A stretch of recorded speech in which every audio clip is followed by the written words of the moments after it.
Итак, друзья, приехал к товарищу.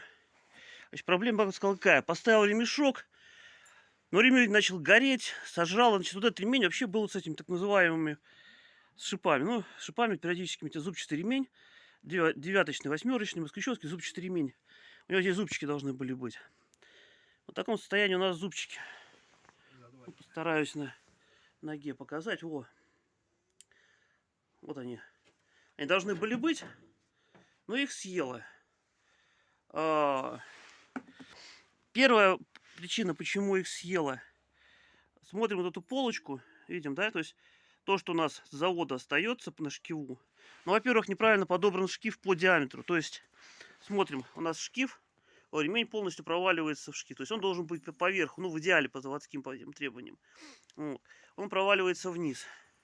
Если, допустим, вот в эту канавку еще более-менее держалось бы. Ну вот. Во-вторых, что у нас из минусов?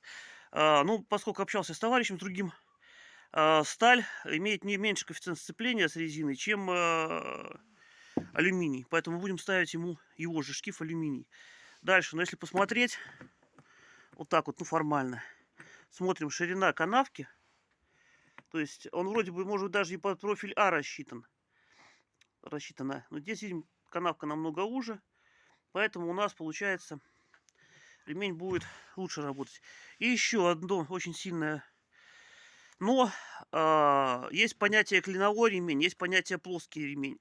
Есть еще понятие поликлиновой. Вот те, которые считают плоский, то есть десяточный ремень, он не плоский, он поликлиновой. А плоский ремень, это в 20-х годах 20 века начали, посмотрите исторические видео у западных этих самых, раритеты собираются. Там просто плоская транспортерная лента накидывается на барабан. Этот барабан вращает там какой-то механизм. Вот. Ну и третья причина, как он сам, этот товарищ говорит, почему у него сожрало. Дефект литья вот здесь. Дефектом литья. Но сожрало, в принципе, не из-за дефекта литья, а сожрало из-за того, что, видим, здесь вот, то есть в идеале вот это вот блеска вот этого на полке вот на этой вот внизу здесь быть не должно. То есть ремень должен работать боковыми поверхностями. А у него здесь, по-моему, даже боковыми поверхностями он практически не работал. То есть у него он работал не как клиновой, а работал как плоский ремень, плюс ограниченная площадь. Ну и поэтому, соответственно, не хватало ему передаваемого момента. Будем пробовать сейчас ставить вот такой. Что у себя я делаю? У меня где-то где было видео. Я беру болгарку и болгаркой вот эту вот полочку, которая там внутри. Я ее полностью убираю. То есть у меня ремень ложится до конца. И скажу честно, очень сильно доволен этим. Ремень до самого конца, пока уже не порвется на части, работает, никаких проскальзываний, ничего нету. Надеюсь, видео вам будет полезным и понятным. Всем удачи.